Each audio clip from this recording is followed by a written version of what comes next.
గత రాత్రి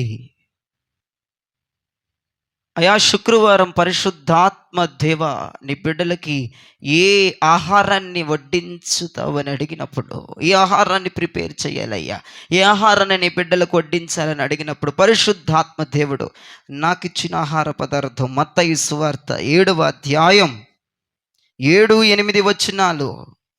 మత్తయి సువార్త 7వ అధ్యాయము 7-8 వచనాలు చూడండి.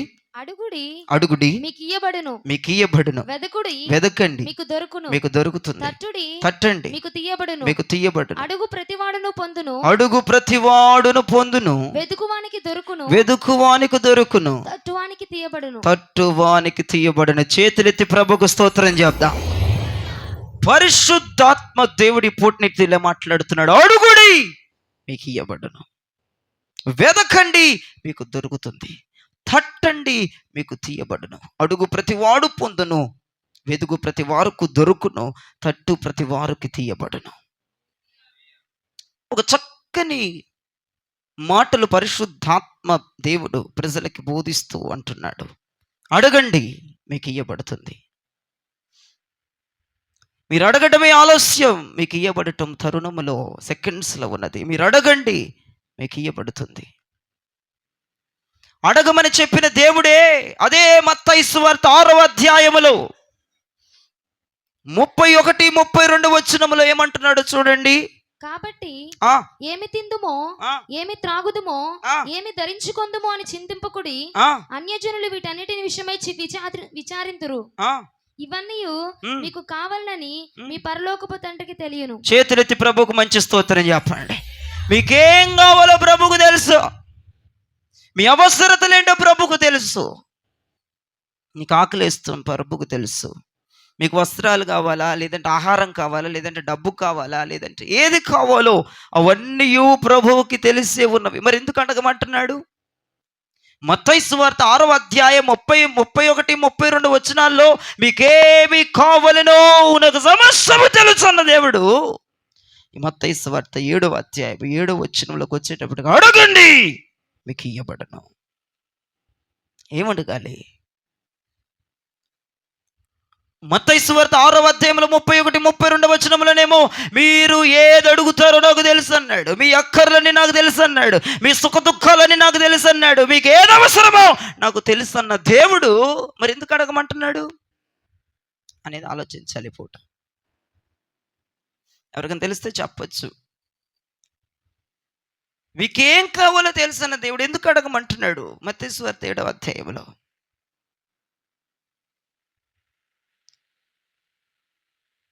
ఆయన ప్రపంచానికి సృష్టికర్త, ఆయన సమస్తము తెలుసు. నీకేం కావాలో నాకేం కావాలో.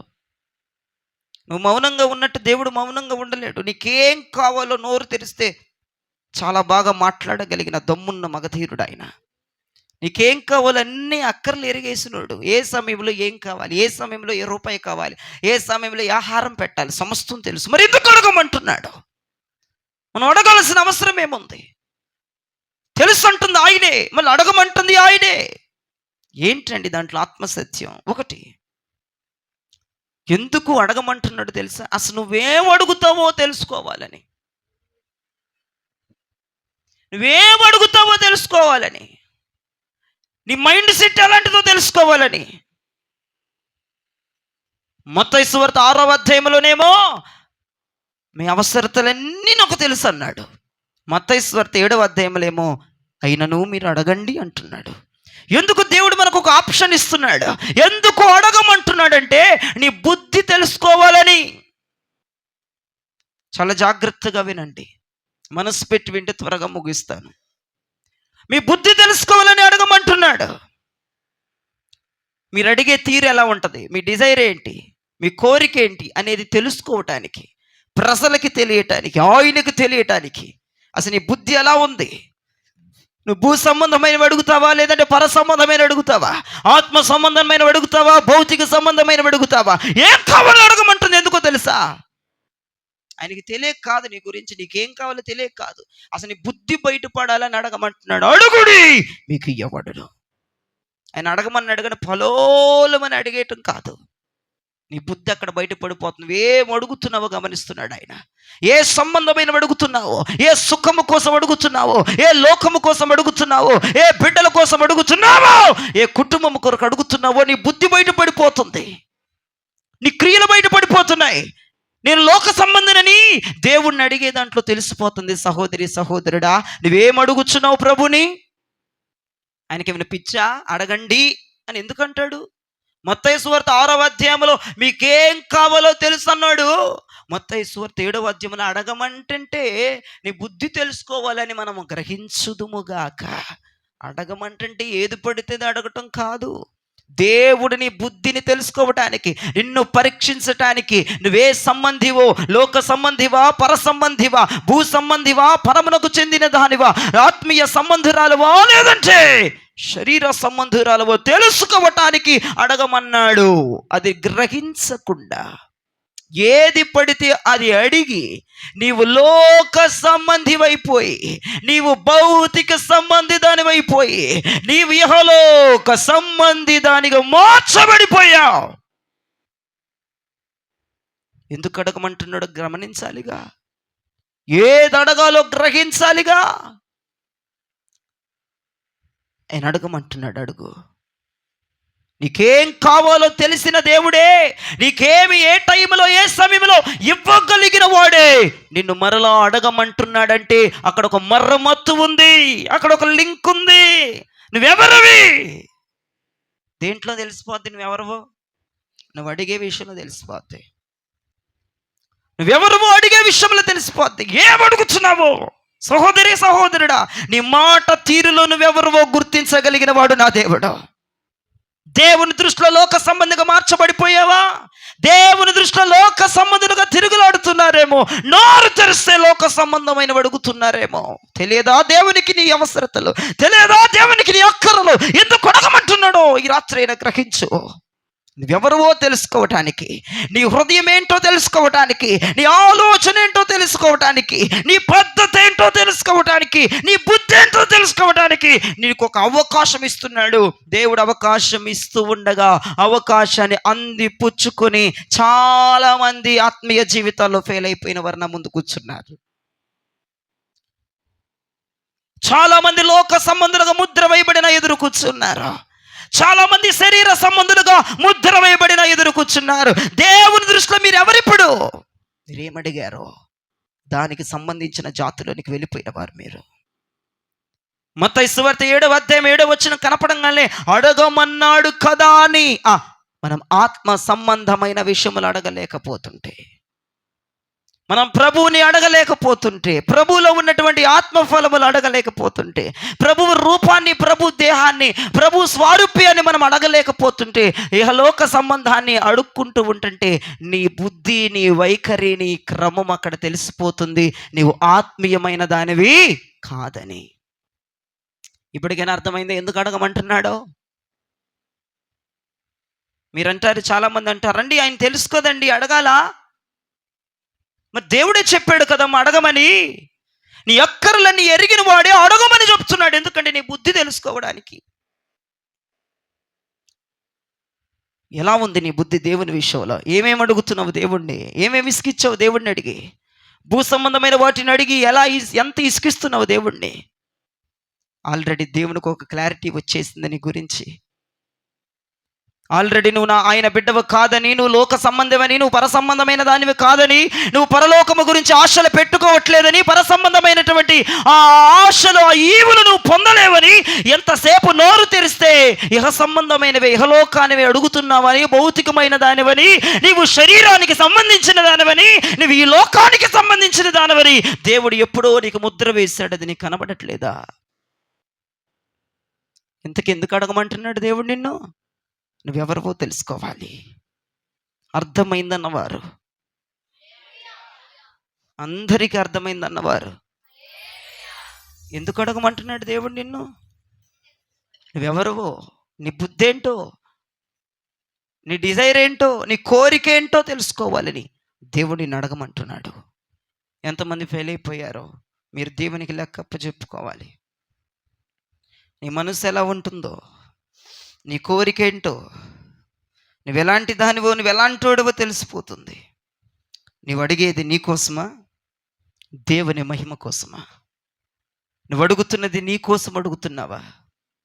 నీవు అడుగుతున్నది నీ అక్కర్ల కోసమా? నీవు అడుగుతున్నది నీ సుఖశాంతుల కోసమా? నువ్వు అడుగుతున్నది ఎంజాయ్మెంట్ల కోసమా? నువ్వు అడుగుతున్నది నీ రిలాక్సేషన్ కోసమా? లేదంటే నువ్వు అడుగుతున్నది దేవునికి నీ మహిమ పరచటం కోసమా? ఎందుకు అడుగుతున్నావు? ఏమడుగుతున్నావు? గమనించాలి పూట వాక్యం. అన్నీ నాకు తెలుసు, నీ గురించి నీకేం కావాలన్న దేవుడే.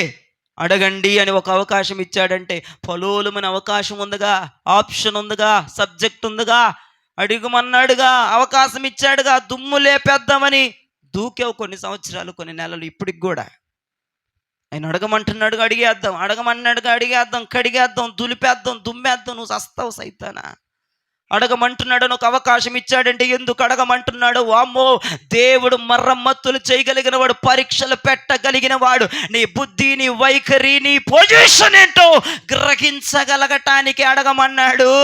మత్తయి సువార్త 6వ అధ్యాయములో నాకు ఏం కావాలో తెలుసు అన్న దేవుడు మత్తయి సువార్త 7వ అధ్యాయములో అడగమన్నాడంటే, ప్రభువా నాకు నీవు కావాలి అని గ్రహించి అడగగలగాలి. దేవునికి మహిమ. నీవు పర సంబంధివిగా, నీవు పరలోకమునకు సంబంధించిన వాడిగా, నీవు పరలోకమునకు సంబంధించిన దానిగా, నీవు ప్రభువు బిడ్డగా నోరు తెరిస్తే అడగగలగాలి. నీ బుద్ధి ఏంటి? అది నీకు మాత్రమే తెలుసు. ఎంతమంది లోకానుసారంగా ఇప్పటికి కూడా అడుగుతున్నారు. తల్లి, మీ అందరికీ వందనాలు నాన్న. మీరందరూ లోక సంబంధులైన దేవుడు ఎరుగాడు. మీరందరూ ఆత్మ సంబంధులు కాదు, మీరందరూ లోక సంబంధులైన దేవుడు గుర్తెరిగాడు మీ అందరినీ. ఈ పూటైనా ఎందుకు అడగమన్నాడు, ఎందుకు అడుక్కోమన్నాడో గ్రహించు. నువ్వెవరవో తెలిసిపోద్ది అక్కడ. ఇక రెండవదిగా ఎందుకు దేవుడు అడగమన్నాడో తెలుసా? ఎందుకు దేవుడు అడగమన్నాడో తెలుసా? అడిగి పొందుకునేదానికి నువ్వు ఇచ్చిన విలువ ఊరకనే ఓసిగా వచ్చేదానికి మనం విలువ ఇవ్వం. అందుకే అడగమన్నాడు. అడిగి పొందుకున్న దానికి నువ్వు చాలా విలువిస్తావు, ఓసిగా వచ్చిన దానికి అంతగా పట్టించుకోవు. కొంతమందికి ఓసిగా ఇచ్చేస్తున్నాడు ఆత్మాభిషేకాలు. ఏమమ్మా నీకు ఎలా ఉందంటే, నేను అడగకుండానే ఇచ్చేస్తున్నాడు. కానీ ఎట్లా పడితే అట్లా తన్నేసుకోవడం, ఎట్లా పడితే దాన్ని అట్లా వృధా చేసేసుకోవడం చేస్తున్నాం. ఎందుకంటే ఓసిగా పొందుకున్న అభిషేకాలుగా, ఓసిగా పొందుకున్న పరిచర్యగా. నువ్వేమి దేకులాడకుండానే, ప్రార్థన చేయకుండానే, ఉపవాసాలు ఉండకుండానే దేవుడు ఆయనంతటగా ఆయన నీకు ఇచ్చాడు కాబట్టి నీకు పెద్దగా విలువ ఇవ్వట్లా నువ్వు దానికి. ఆ పరిచర్యకు కానీ, అభిషేకానికి కానీ అంత స్థానం కానీ, అంత విలువ కానీ, అంత భయభక్తులు కానీ లేదు. అదే నువ్వు కష్టపడి చెమటోర్చి డబ్బులు సంపాదించి కొనుక్కున్న మొబైల్కి, నీ ఊరకనే ఇచ్చిన మొబైల్కి నీ ఒకసారి జ్ఞాపకం చేసుకుంటే చాలా మంచిది. ఎందుకు దేవుడు అడగమంటున్నాడంటే, నీవు అడిగి పొందుకున్న దాని మీద నువ్వు ఎక్కువ విలువ పెంచుకుంటావు. దేవునికి స్తోత్రం చెప్పండి.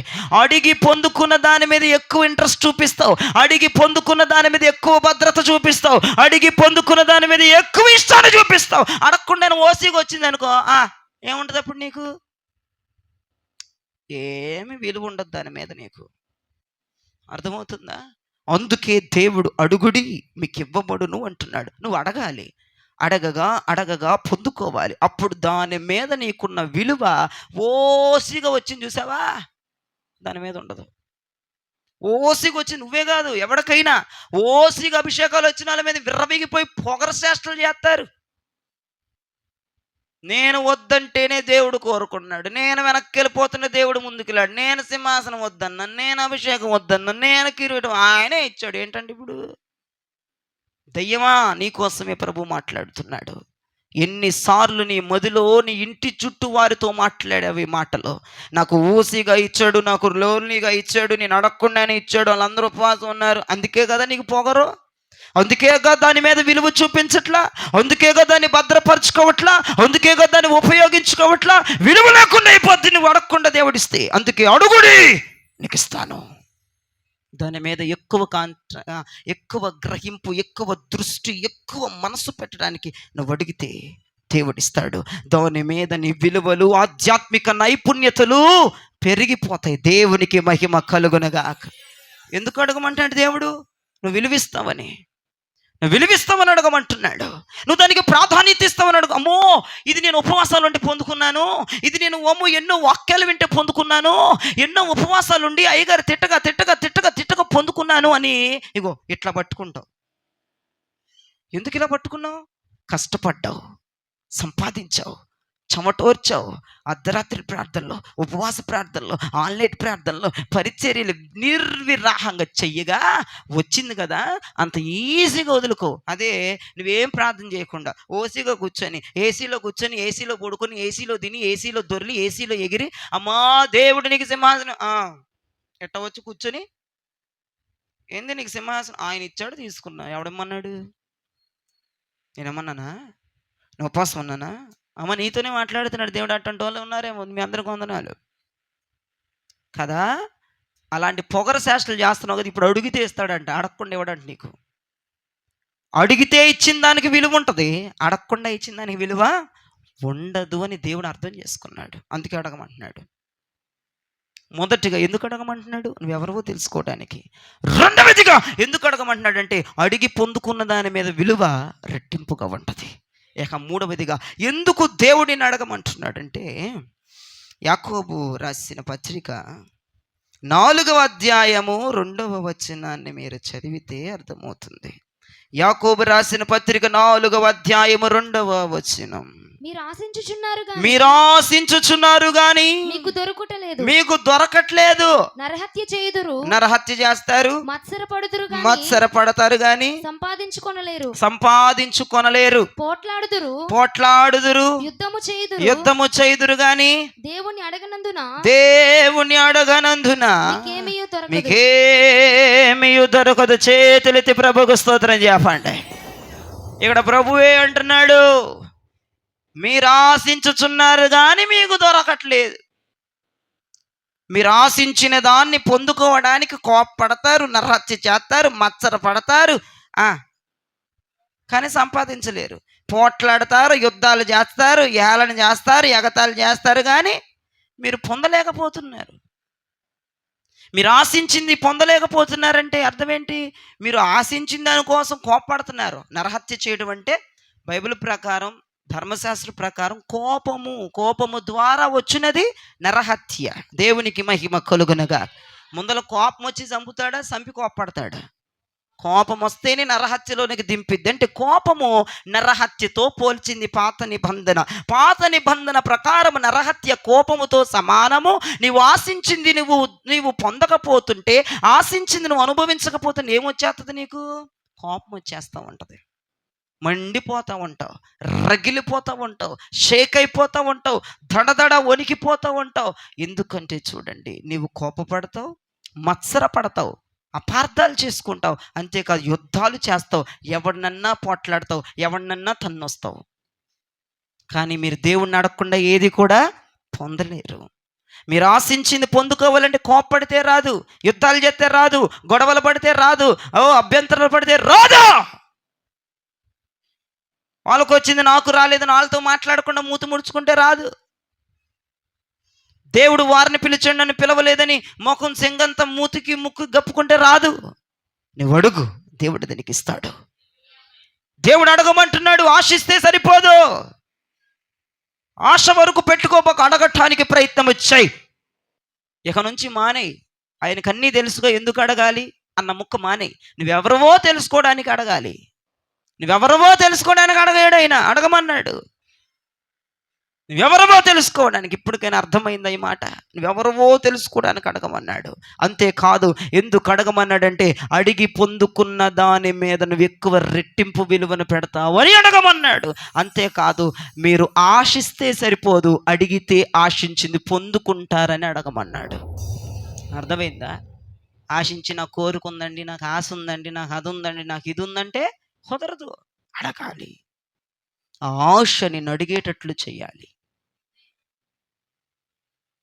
నువ్వేమడుగుతున్నావో అడిగిన దాంట్లో నీ బిహేవియర్ ఏంటో దేవునికి తెలిసిపోద్ది. నువ్వు ఆయన కూతురువా, నువ్వు ఆయన కొడుకువా, ఆయన కొడుకువు కాదా, ఆయన కూతురువా, ఆయన కూతురువు కాదా అనేది నీ టాకింగ్ లెవెల్స్లో, నీ స్పీకింగ్ లెవెల్స్లో, నువ్వు మాట్లాడే విధానంలో తెలిసిపోద్ది, అడిగే విషయంలో తెలిసిపోద్ది సహోదరి సహోదరుడు. అందుకే ఒళ్ళు దగ్గర పెట్టుకొని దేవుడు అడగమన్నాడు కదా, అడ్డమైనవి అడిగితే నీవు ఆయన కూతురుగా కొడుకుగా నువ్వు హ్యాట్సప్ చేయబడవు, నీవు తృణీకరించబడతావు, నువ్వు దూరపరచబడతావు. అడుగు. ఏమడగాలంటే పర సంబంధమైనవి అడిగి దేవుని కుమారుడుగా మార్చబడు. అడగమంటున్నాడుగా, పర సంబంధమైనవి అడిగి దేవుని కుమార్తెగా మార్చబడు. అడగమంటున్నాడుగా, దేవునికి మహిమ కలుగునట్లుగా అడుగు, పొందుకుంటావు. అప్పుడు నీ మీద లోక సంబంధమైన ముద్ర తుడిపి ఆత్మ సంబంధమైన ముద్ర వేస్తాడు. ఇప్పుడు ఇక్కడ కూర్చున్న వాళ్ళందరి మీద నాకు లోక సంబంధమైన ముద్రలే కనపడుతున్నాయి. ఏ ఒక్కడు లేడు అడగటానికి ఇంట్రెస్ట్ చూపించేవాడు. అడగండి, నువ్వెవరివో తెలిసిపోద్ది అడిగే విషయంలో. అడగండి, అడిగి పొందుకున్న దానిలో నువ్వెంత భద్రత, ఎంత విలువిస్తావో అది నీకే తెలుస్తుంది. అడగండి, ఆశ ఉంటే కాదు, కోరికుంటే కాదు, అడుగు, దేవుడిస్తాడు. దేవునికి మహిమ కలుగునుగాక. నీవు దేవునిని ఏది అడుగుతున్నావో అది వెతకాలి. అర్థమైందా? దేవుడిని నిన్ను అడగమన్నాడు కదా, ఏది అడుగుతున్నావో దాన్నే వెతకాలి. మనం ఏం చేస్తామంటే అడిగేది ఒకటి, వెతికేది ఇంకొకటి. సపోజ్ చెప్తున్నాను, పరిశుద్ధతను అడుగుతున్నారు కొంతమంది భక్తులు, కానీ నువ్వు వెతికేది అపరిశుద్ధతని. కొంతమంది భక్తులు పరిశుద్ధాత్మను వెతుకుతున్నారు, కానీ పరిశుద్ధాత్మను అడుగుతున్నారు, కానీ వెతికేది అపవిత్రాత్మని. కొంతమంది ప్రభువా నువ్వు నాకు కావాలని అడుగుతున్నారు, కానీ వెతికేది సైతాను క్రియలని. చూస్తున్నారా? అడిగిన దానికి వెతికేదానికి ఎంత వ్యత్యాసం ఉంది సహోదరి. మరి ఎలా దొరికిద్ది నీకు? అడుగుతుంది ఇక్కడ ఒకటి, వెతుకుతుంది ఇంకొకటి. ఇక్కడేమో శాంతిని అడుగుతున్నావు, వెతికేది ఏంటిది? అశాంతి. ఇక్కడేమో కుటుంబం కట్టబడాలంటావు, నువ్వు వెతికేది ఏంటంటే ఎప్పుడు గొడవలు పెట్టుకోవాలనే చూస్తావు, నీ భర్త మీద, నీ భార్య మీద, నీ పిల్లల మీద. నువ్వు అడుగుతుంది ఒకటి, నువ్వు వెతికేది మరొకటి. నువ్వయ్యా నాకు ఇమ్మని ఒకటి అడుగుతున్నావు, వెతికేది ఇంకొకటి. మరి ఎలా దొరికింది చెప్పండి? నువ్వేది అడుగుతున్నావో దాన్ని వెతకాలి, అప్పుడు దేవుడు అది ఇస్తాడు. ఆమెను చెప్పండి. మీరు చాలా వేస్ట్ అండి సంఘం. రామర్పల్లో ఒక సంఘానికి వెళ్ళి యూట్యూబ్లో చూసుంటారు, వాళ్ళు ప్రతి మాటకు ఆమెను చెప్తున్నారు తెలుసా. గట్టిగా ఒకసారి వినండి యూట్యూబ్లో. వారికి ఎందుకంటే దైవజనులు అలా ట్రైన్ చేశారో మరి నాకు తెలియదు, చక్కగా మాట్లాడుతున్నారు, ఓపెన్గా మాట్లాడుతున్నారు, మనసు విప్పి మాట్లాడుతున్నారు. నవ్వినా మనసు విప్పి నవ్వుతున్నారు, మాట్లాడినా మనసు విప్పి మాట్లాడుతున్నారు, చేతులు తల్లులు చెప్పాలని మనస్పూర్వకంగా చెప్తున్నారు. మీకులాగా సగం మింగి సగం చెప్పట్లే. అందుకే దేవుని మాటలు ప్రతి మాటకు రెస్పాన్స్ అవ్వండి. మన చర్చిలో యవనస్తులు ఎక్కువ ఉన్నారు. ఆ మందకి ఏమైతే వచ్చిందో నాకు అసలు ఎప్పుడు అర్థం కాదు. ప్రతి వారం ఆ మందకి ఏమైద్దో, ఏమైనా రోగం పుట్టిందో ఏమో మరి నాకేం అర్థం అవుతుంది. ఏమైనా పురుగు గుట్టు కూర్చుంటారు, ఇక్కడ సెలైన్లు ఎక్కించి కూర్చుంటారు, నాకు అర్థం కాదు. చర్చి నిశ్శబ్దంగా ఉండకూడదు, స్తుతి కేకలతో దద్దరిల్లిపోవాలి వాక్యం చెప్తున్నప్పుడు. ఏం మాట్లాడరేంటండి? గట్టిగా, ఇంకా గట్టిగా. ఈ మీటింగ్ అయిపోయినాక పరిచర్య పిల్లలు ఒకసారి ఆగండి అమ్మా, ఒకసారి ఉండండి మీరు దయచేసి, మీకు దండం పెడతాను.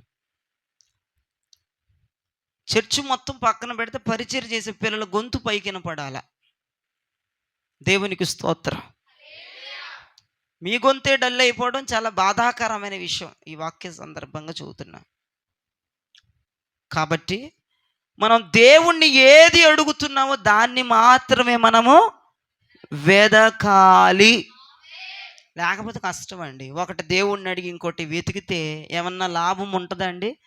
ఉండదండి. అందుకే నువ్వు పొందుకోలేకపోతున్నావు, అందుకే కనబడట్లేదు. సహోదరి సహోదరుడా, నీవు వెతుకుతున్నది దేవుణ్ణి అడిగిందేనా? దేవుణ్ణేమో కుటుంబం కట్టబడాలని అడిగావు, కానీ నువ్వేమో గొడవలకు చూస్తున్నావు, గొడవల్ని వెతుకుతున్నావు. దేవుణ్ణేమో సమాధానము కావాలని అడిగావు, నువ్వేమో అసమాధానముగా ఉండటానికి ప్రయత్నం చేస్తున్నావు. అడిగేది ఒకటి, వెతికేది ఒకటి. ఎలా దొరుకుతుంది నీకు? నువ్వు చర్చిలో దేవుని ముందు ఏది అడుగుతున్నావో దాన్ని వెతకాలి, ఇంటికి వెళ్ళి దాన్ని వెతకాలి. సంఘములో ఏం వెతుకుతున్నావు? అడిగిందే వెతుకుతున్నావా? లేదంటే అడగంది వెతుకుతున్నావా? జ్ఞాపకం చేసుకో. నీవు దేవుణ్ణి ఏం అడుగుతున్నావో దానినే మనము వెతకాలి. Praise the lord, praise the lord. ఎలా వెతకాలి? ఇర్మియా ప్రవక్త అంటాడు 29వ అధ్యాయం 13వ వచనం. ఇర్మియా ప్రవక్త ఇలా మాట్లాడుతున్నాడు 29వ అధ్యాయము 13వ వచనం. ఎలా వెతకాలి? మీరు నన్ను వెదికిన ఎడల పూర్ణ మనస్సుతో నన్ను గూర్చి విచారణ చెయ్యాలి. మీరు నన్ను కనుగొంటారు. దేవునికి చేతులెత్తి స్తోత్రం చెప్పండి. ఎలా వెతకాలంటే దేవుణ్ణి పూర్ణ మనస్సు,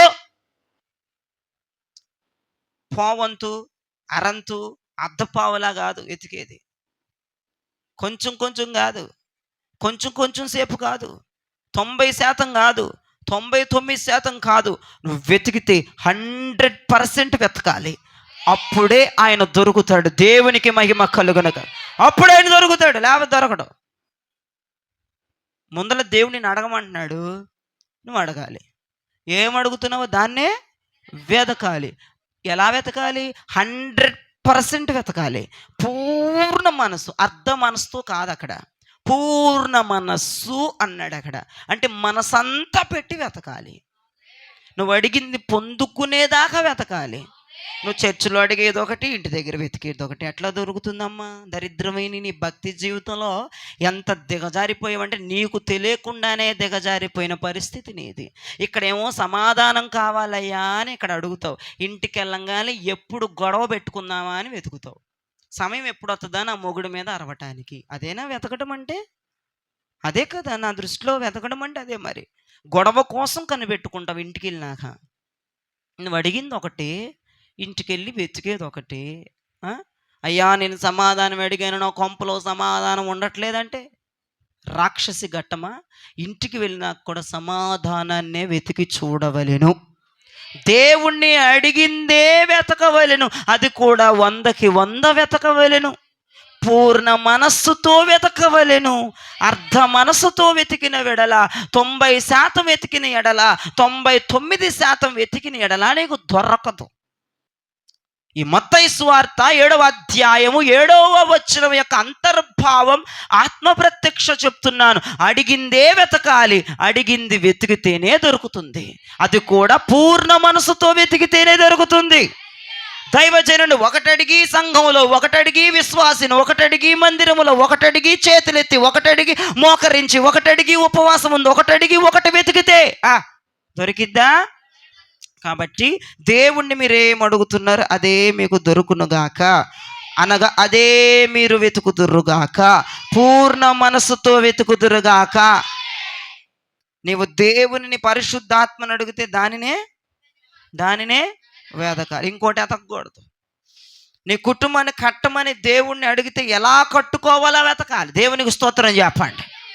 నువ్వు దేవుణ్ణి ఏది అడిగితే అది వెతికితే దేవుడు 100కి 100% నీకు ఇస్తాడు. ప్రియ దేవజనమ, అడుగుడి మీకు ఇవ్వబడు. నువ్వు ఏది అడుగుతున్నావో అడిగే రీతిలో నువ్వేంటో తెలిసిపోతాయి. నువ్వు అడిగిన దాన్ని 100కి 100 ప్రాణం పెట్టి వెతకటం నేర్చుకోది. దేవుడు ఈ పూట నీకు ఇవ్వబోతున్నాడు. ఇక 3వ విషయంకి వస్తే, తట్టుడి మీకు తీయబడును. తట్టుడి మీకు తీయబడును. ఏం తట్టాలి? ఏం తట్టాలి?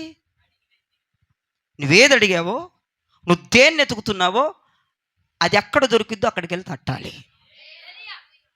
ఇప్పుడు ఒక ఉదాహరణ చెప్తా. నువ్వు పరిశుద్ధాత్మని అడిగావు, నువ్వు పరిశుద్ధాత్మని వెతుకుతున్నావు. ఇప్పుడు నువ్వు పరిశుద్ధాత్మని తట్టాలి అంటే పరిశుద్ధాత్మ ఉన్న సంఘములో అడిగితేనే దానిని అక్కడ వెతకగలుగుతావు, అది అక్కడ దొరకగలుగుతుంది. పరిశుద్ధాత్మ లేని సంఘంలో నాకు పరిశుద్ధాత్మ అయ్యా అని అడిగితే ప్రయోజనం ఉంటుందా? పరిశుద్ధాత్మ లేని సంఘంలో లేనిది వెతికితే దొరికిద్దా?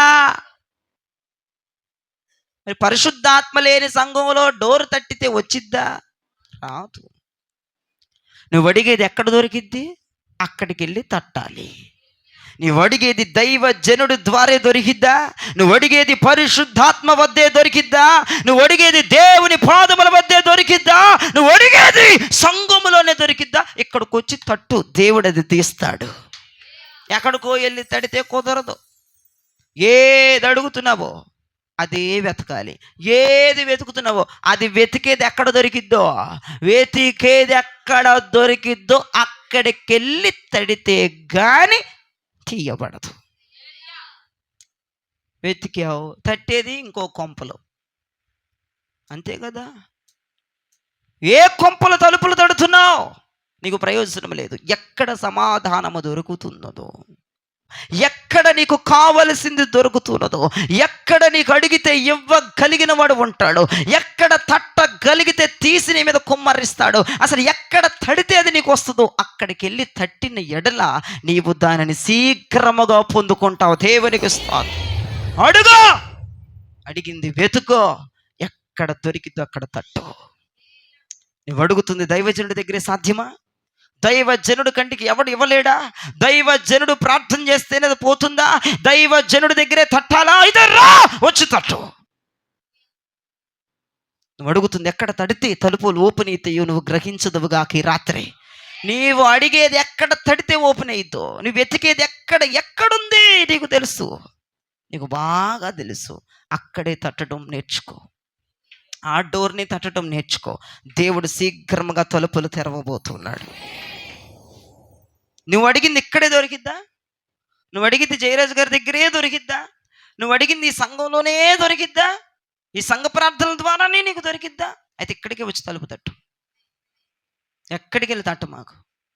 నువ్వు గ్రహించదువుగాకి ఆత్మసత్యాన్ని.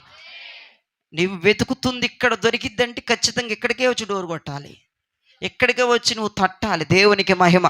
అప్పుడు తెరవబడుతుంది. ప్రభుకు స్తోత్రం. అప్పుడు ప్రభు అంటున్నాడు మత్తయి 7:8, మీరు అడుగు ప్రతి దానిని పొందుకుంటారు, వెదకిన ప్రతిది దొరుకుతుంది, తట్టిన ప్రతి ఒక్కటి మీ కొరకు తెరవబడుతున్నది. ఇక్కడ నేను తెరవబడుతున్న తలుపులు చూస్తున్నాను, తెరవబడుతున్నాయి. అడిగేదేదో కరెక్ట్గా అడుగు, వెతికేదేదో అడిగింది వెతుకు. ఎక్కడ దొరుకుతుందో నువ్వు వెతికింది అక్కడికి వెళ్ళి తట్టు. అడిగిన ప్రతోడికి ఇచ్చేస్తాడు, వెతికిన ప్రతోడికి దొరికిపోద్ది, తట్టిన ప్రతోడికి తెరవబడుతున్న తలుపులు ఉంటాయి. అర్థమవుతుందా? పిచ్చగా అడిగిన దాన్ని వెతక్కుండా ఏదో వెతికి నాకు కార్యం జరగలేదని చెప్పి వెతుకుతుంది ఒకటైతే తట్టేది వేరే డోర్ అయితే ఏమన్నా సింక్ ఉందా నీ జీవితంలో? అసలు ముందర నువ్వేం అడుగుతున్నావు? అడిగింది కరెక్ట్గా ఉందా లేదా? అడిగిన దాని మీదకి నువ్వు వెతుకుతున్నావా లేదా? 100 మనసు పెట్టి ఎక్కడ నువ్వేది వెతుకుతున్నావో ఆ వెతికే ప్లేస్ ఎక్కడుందో నీకు తెలుస్తుంది, అక్కడికి వెళ్ళి తట్టగలుగుతున్నావా? నీ జీవితంలో కార్యాలు జరగపోవటానికి, నువ్వు అడిగింది దేవుడు ఇవ్వకపోవటానికి, నువ్వు వెతికింది దొరకపోవటానికి, నువ్వు తట్టిన డోర్ ఓపెన్ అవ్వకపోవటానికి గల కారణం ఏంటంటే అడ్డదిడ్డంగా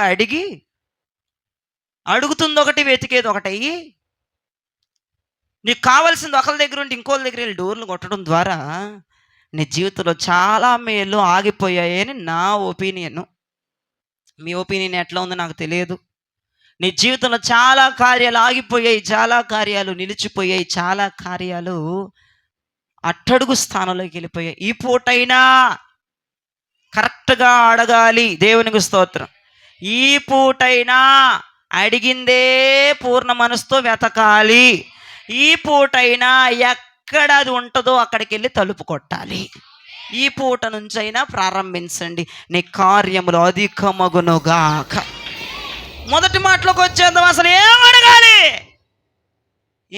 గారు? అసలు ఏం అడగాలి గారు? నేను అడగమంటున్నాడు కదా. మత్తయి సువార్త 6వ అధ్యాయంలోనేమో నీకేం కావాలో నాకు తెలుసు అన్నాడు. మత్తయి సువార్త 7వ అధ్యాయంలో అడుగు అంటున్నాడు. ఏమడగాలి ఇప్పుడు? ఏది అడిగినా సావే. కాబట్టి ఒక 2 విషయాలు నేను చెప్తా. నువ్వేం అడగాలో అది అడుగు.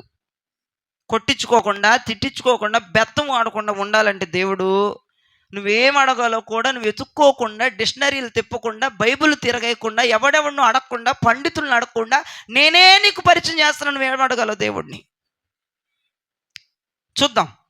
లూకా శుభవార్త, అసలు నువ్వు ఏం అడగాలో ప్రభు నీతో మాట్లాడుతున్నాడు. లూకా శుభవార్త 18వ అధ్యాయము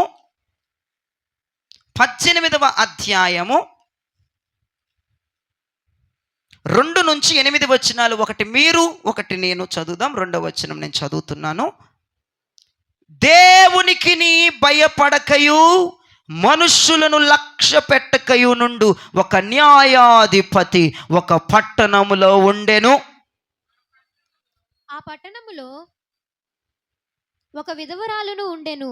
ఆమె అతని యొద్దకు తరచుగా వచ్చి నా ప్రతివాదికిని నాకును న్యాయము తీర్చమని అడుగుచూ వచ్చెను గాని అతడు కొంతకాలము ఒప్పకపోయెను. తరువాత అతడు, నేను దేవునికి భయపడకయు మనుష్యులను లక్ష్య పెట్టకయు ఉండినను. ఈ విధవరాలు నన్ను తొందర పెట్టుచున్నది గనుక ఆమె మాటి మాటికి వచ్చి గోజాడుకుంటున్నట్లు ఆమెకు న్యాయము తీర్తునని తనలో తాను అనుకోనెను. మరియు ప్రభువిట్లనెను, అన్యాయస్తుడైన ఆ న్యాయాధిపతి చెప్పిన మాట వినుడి. దేవుడు తాను ఏర్పరచుకున్న వారు దివారాత్రులు తన్ను గూర్చి మొర్రపెట్టుకొనుచుండగా వారికి న్యాయము తీర్చడా? ఆయన వారికి త్వరగా న్యాయము తీర్చును. వారి విషయమే గదా ఆయన దీర్ఘ శాంతము చూపుచున్నాడని మీతో చెప్పుచున్నాను. మీకు ఏమర్థమైందో నాకు తెలియదు, కానీ నా వైపు చూస్తే ఒక మంచి మాట ఈ యొక్క ఉపమానంలో నుంచి మీకు చెప్పాలని ప్రభు ఆశపడుతున్నాడు.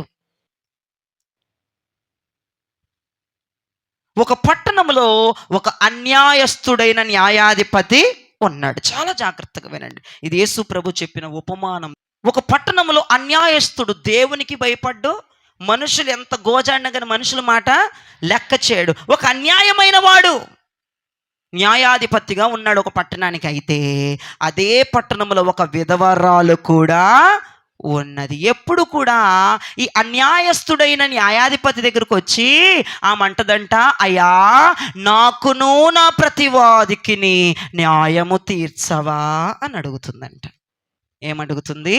నాకును నా ప్రతివాదికి న్యాయము తీర్చవా. ఎప్పుడు అడుగుతుంది? తరచూ, పొద్దస్తమాళ్ళు, మాటి మాటికి. వినండి, ఒక న్యాయాధిపతి న్యాయపీఠం మీద కూర్చున్నప్పుడే వెళ్ళి అడగాలి. న్యాయపీఠం మీద కూర్చోకపోతే అడగకూడదు. ఆయన ఇంటికి ఇంటి దగ్గర ఉంటే ఇంటి దగ్గరికి వెళ్ళిపోయి అడుగుతుంది. రోడ్డు మీద నుంచి ఉంటే రోడ్డు మీదకి వెళ్ళి అడిగిపోతుంది. ఎవరితోనైనా ఆయన మీటింగ్ పెట్టుకుంటే ఆ మీటింగ్లోకి వెళ్ళి అడుగుతుంది, అయ్యా నాకును నా ప్రతివాదికి న్యాయము తీర్చవా. మాటి మాటికి అడుగుతుందా? అప్పుడప్పుడు అడుగుతుందా?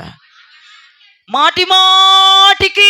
అక్కడ మీరు చూస్తున్నారు, మాటి మాటికి ఆ విధవరాలు, ఆ అన్యాయస్తుడైన దేవుని భయము లేని మనుషుల మాటను లెక్క చెయ్యలేని అన్యాయస్తుడైనటువంటి న్యాయాధిపతి దగ్గరికి వెళ్ళి గోజాడుతుంది. అయ్యా అయ్యా అయ్యా అయ్యా. అయితే ఆయన అనుకున్నాడు, దీనికి అసలు న్యాయం తీర్చకూడదు అనుకున్నాడు. ఆయన ఒక మాట చెప్పాలంటే పొద్దాకలు వచ్చి అడుగుతుందని ఆయన మనస్సు ఆమెకి న్యాయము తీర్చాలని కుదుర్చుకున్నాడు. దేవునికి స్తోత్రం. ఇప్పుడు ప్రభు అంటాడు, ఒక అన్యాయస్తుడే ఒక విధవరాలికి న్యాయము తీర్చాలని మాటి మాటికి అడుగుతుందని న్యాయం తీర్చాలనుకుంటే, మరి నీ న్యాయమైన దేవుడు, సైన్యములకు అధిపతియగు దేవుడు, మంచిని జరిగించు దేవుణ్ణి నీవు మాటి మాటికి అడిగితే త్వరగా నీకు న్యాయము చేస్తాడని వాక్యము సెలవిస్తుంది. నీవు మాటి మాటికి అడగాలి, విసకగా అడగాలి, కలవరము చెందక అడగాలి. అడుగు. మన దేవుడు న్యాయాధిపతి, మన దేవుడు న్యాయమును ప్రకటించేవాడు, మన దేవుడు అన్యాయస్తుడు కాదు. ఈ ఉపమానములను ఏం నేర్చుకోవాలంటే, ఒక అన్యాయస్తుడే మాటి మాటికి అడుగుతున్న దానికి న్యాయం చేస్తే, మన దేవుడు న్యాయం కలిగినోడు కదా, మన దేవుడు జీవాధిపతి కదా. మన దేవుడు నువ్వు మాటి మాటికి అడిగితే నీకు న్యాయం తీర్చడా? నీకు న్యాయం తీర్చడని అడుగుతున్నాడు దేవుడు, నిన్ను తీరుస్తాడు. కానీ మాటి మాటికి అడిగేటువంటి అంత టైం నీకు లేదు కదా, అది దురదృష్టం. ప్రార్థన చేయటం ఎందు విసగకుండా ప్రార్థన చేయాలి. దేవుణ్ణి అడిగే విషయంలో మాటి మాటికి అడగాలి, మాటి మాటికి అడగాలి, అడిగిందే అడగాలి, ప్రశ్న వేసిందే వేయాలి. పొద్దున్న చేసింది మధ్యాహ్నం అడగాలి, మధ్యాహ్నం చేసింది సాయంత్రం అడగాలి, సాయంత్రమే రాత్రే తెల్లారి అడుగుతున్నా. మాట అడిగితే త్వరగా న్యాయం తీరుస్తాడు ఆయన. ఆ అన్యాయస్తుడే న్యాయాధిపతి అంటున్నాడు, మాటికి వచ్చినటువంటి ఆ సహోదరి యొక్క ఆ న్యాయమును తీర్చాను. నేను ఒక అన్యాయస్తుడయుండి న్యాయం తీర్చాను. మరి మీ దేవుడు న్యాయం కలిగిన వాడు కదా, మిత్తివేడు నాకంటే త్వరగా న్యాయం తీరుస్తాడు మీకు. మీరు మాటికి అడగాల. ఏమడగాలి? నాకును నా ప్రతివాదికిని న్యాయం చెయ్యండి. ఇదే అడగాలి. ఈ ముక్కే అడగాలి.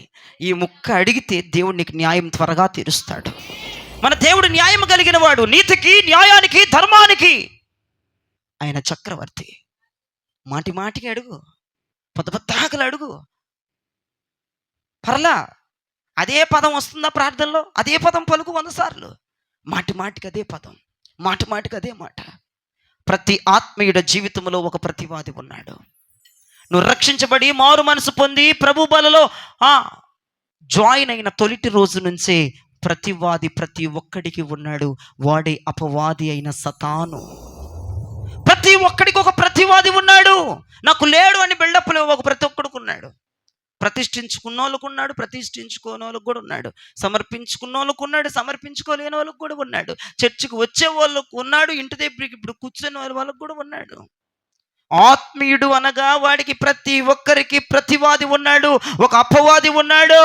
ఇప్పుడు ఏమడగాలి మనం? అయ్యా, నాకును నా ప్రతివాదికి న్యాయము తీర్చవా? నాకు న్యాయం తీర్చు. ఆమె అడుగుతుంది, నాకు న్యాయం చెయ్యి. ఏం న్యాయం చేయాలమ్మా? పొద్దాకలేంటి? అయ్యా, ఆ ప్రతివాది నన్ను రెచ్చగొడుతున్నాడు, న్యాయం చెయ్యయ్యా. పాపములో పడద్దామని రెచ్చగొడుతున్నాడు. నీ స్వారూప్యం పోవాలని, నీ పోలిక పోవాలని, రాకడలు నేను ఎత్తబడకుండా, దైవిక బలం నాలో లేకుండా, ఆన్లైన్ ప్రేయర్లు చేయకుండా, తెల్లవారుజామున లెగిచి మొర్ర పెట్టనివ్వకుండా నా ప్రతివాది నాతో పోరాడుచున్నాడయ్యా. నాకు న్యాయము చెయ్యమని దేవుణ్ణి అడగాలి. అయ్యా, లోకాశల్లోకి దింపేస్తున్నాడు, శరీరాశల్లోకి దింపేస్తున్నాడు. వాడికి నాకు అసలు పడట్లేదయ్యా, ప్రార్థన చెయ్యనివ్వట్లేదు, మోకరించనివ్వట్లేదు, తెల్లవారుజామున లేగనివ్వట్లేదు, మొర్ర పెట్టనివ్వట్లేదయ్యా. నీ స్వారూప్యాన్ని తీసేస్తున్నాడయ్యా. నువ్వు నాదాను అంటున్నాడయ్యా. నీవయ్యా, నువ్వు అన్నావు కదా, నా కుమార్తెవని ముదిమి వచ్చే వరకు ఎత్తుకుంటానన్నావుగా, చంక పెట్టుకుంటానన్నావుగా, వదిలిపెట్టనన్నావుగా.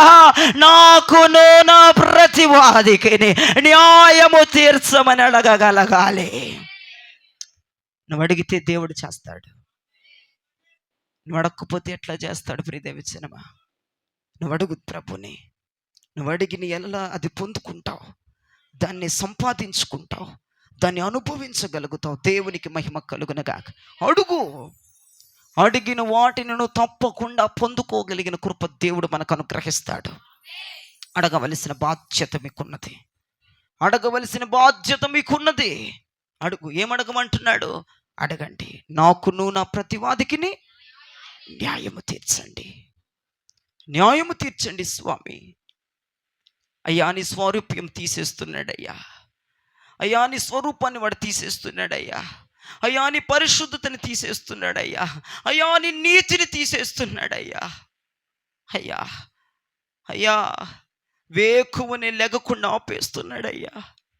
నన్ను అపరిశుద్ధతలోనికి నడిపించేస్తున్నాడు, పాపములోనికి నడిపించేస్తున్నాడు, జూదములోనికి నడిపించేస్తున్నాడు, యవ్వన ఈచ్ఛల్లోనికి నడిపించేస్తున్నాడు. అయ్యా, న్యాయం తీర్చండి.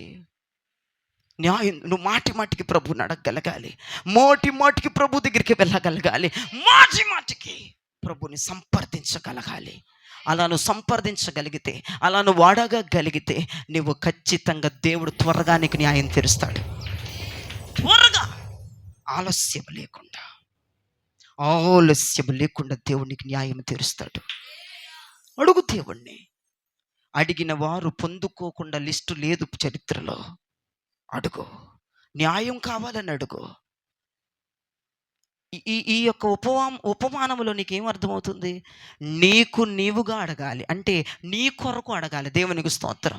నీ ఆధ్యాత్మిక జీవితం బాగుపడాలని, నీ ఆధ్యాత్మిక జీవితం పరిపక్వములోనికి రావాలని, నీ ఆధ్యాత్మిక జీవితం బాగుపడాలని, నీ ఆధ్యాత్మిక జీవితం అంగళమెక్కాలని, నీ ఆధ్యాత్మిక జీవితం ఆశీర్వదించబడాలని, ప్రభు వచ్చినప్పుడు నీవు రువ్వెత్తున రెక్కలు ధరించి ఎగరాలని, లేదంటే నువ్వు చనిపోయినప్పుడు ప్రభు వచ్చినప్పుడు సమాధిలో నుంచి సజీవులుగా లెగవాలని నీ కొరకు నువ్వు అడగాలి. నీ కొరకు నువ్వు అడగాలి. నీ ఆధ్యాత్మిక జీవితం కొరకు అడగాలి. ఆధ్యాత్మిక పరిపక్వం కొరకు అడగాలి. నువ్వేం అడుగుతున్నావు ఈ పూట? అడుగు. అడిగేది ఏదో కరెక్ట్గా అడుగు. ఆ విధవరాలు అడుగుతుంది, అన్యాయస్తుడైన న్యాయాధిపతి దగ్గరికి వెళ్ళి ఆ విధవరాలు అడుగుతుంది, అయ్యా నాకును నా ప్రతివాదికిని న్యాయము తీర్చండి. వాడిని శిక్షించమని అడగట్లేదు, న్యాయమును తీర్చండి. నాకు న్యాయం కావాలి. నేను నీ రూపాన్ని పోగొట్టుకోకూడదు, నాకు న్యాయం చెయ్యి. నేను పరిశుద్ధతను పోగొట్టుకోకూడదు, నాకు న్యాయం చెయ్యి. నేను నీ కృపను పోగొట్టుకోకూడదు, నాకు న్యాయం చెయ్యి. నేను పరిశుద్ధాత్మను పోగొట్టుకోకూడదు, నాకు న్యాయం చెయ్యి. నాకు న్యాయం కావాలి. నువ్వు ఇది మాటి మాటికి అడగాల, అప్పుడప్పుడు అడగాల. మాటి మాటికి అడిగినప్పుడు, మాటి మాటికి నువ్వు అడిగినప్పుడు ఖచ్చితంగా త్వరగా దేవునికి న్యాయం చేస్తాడు. దేవునికి మహిమ కలుగునుగాక. ఈ ఉపమానములు నీకు ఏమర్థమైంది? నీ కొరకు నువ్వు అడగాలి. నువ్వు పరిశుద్ధంగా నిలబడాలని ఖచ్చితంగా అడగాలండి. ఎందుకంటే వాడు చాలా రెచ్చిపోతున్నాడు అపవాది. ప్రార్థన చేయనివ్వట్లేదు, ఉపవాసాలు ఉండనివ్వట్లేదు, ఆల్నైట్ ప్రేయర్లు చేయనివ్వట్లేదు, తెల్లవారుజామున ప్రేయర్లు చేయనివ్వట్లేదు, వాక్యం చదవనివ్వట్లేదు, ప్రార్థనలకు రానివ్వట్లేదు, వాక్యాన్ని ధ్యానం చేయనివ్వట్లేదు, వాక్యాన్ని వినివ్వట్లేదు. నేను పరిశుద్ధుల నుంచి వాడు తీసేస్తూ ఉన్నాడు. ప్రార్థన నుంచి తొలగిపోయేటట్లు చేస్తున్నాడు. మందిరం మీద, చర్చి మీద, దైవజనుడి మీద అసహ్యం కలిగేటట్లు చేస్తూ ఉన్నాడు. ఆరాధన మీద అసలు ఇంట్రెస్ట్ పోయేటట్లుగా చేస్తున్నాడు. అసలు దేవుళ్ళకి ఎందుకు వచ్చామని అనుకునేటట్లుగా చేస్తున్నాడు. ఇదిగో నీ ఆత్మీయ జీవితం పరిపక్వంకి రావాలంటే నువ్వు దేవుణ్ణి అడగాలయ్యా, నా ప్రతివాదికి నాకు ఖచ్చితంగా ఈ రాత్రిపూట న్యాయం జరగాలి. ఇప్పుడు అడిగిన ఈ స్వరము అడుగుతూనే ఉండాలి. ఒక అన్యాయస్తుడు విధవరాలికి న్యాయం చేశాడా, చేయలేదా? మన దేవుడు న్యాయం కలిగిన వాడు. మాటి మాటికి అడిగినప్పుడు 8వ వచనం, త్వరగా న్యాయం తీరుస్తాడు. త్వరగా ఆలస్యం చేయడు. అడిగిందే అడుగు, అడిగిందే అడుగు, అడిగిందే అడుగు, అడిగిందే అడుగు, మాటి మాటికి అడుగు, విసకకుండా అడుగు, డల్ అవ్వకుండా అడుగు, నీరసం అవ్వకుండా అడుగు, అడిగిందే అడుగు, అడిగిందే అడుగు. దేవుడు అద్భుతాన్ని చేయబోతున్నాడు. ఇక 2వ ఉపమానంలోకి వద్దాం. ఏమి మనం ప్రభుని అడగాలి? మనం ఏం ప్రభుని అడగాలి? ఇక 2వ విషయంలోకి వద్దాం.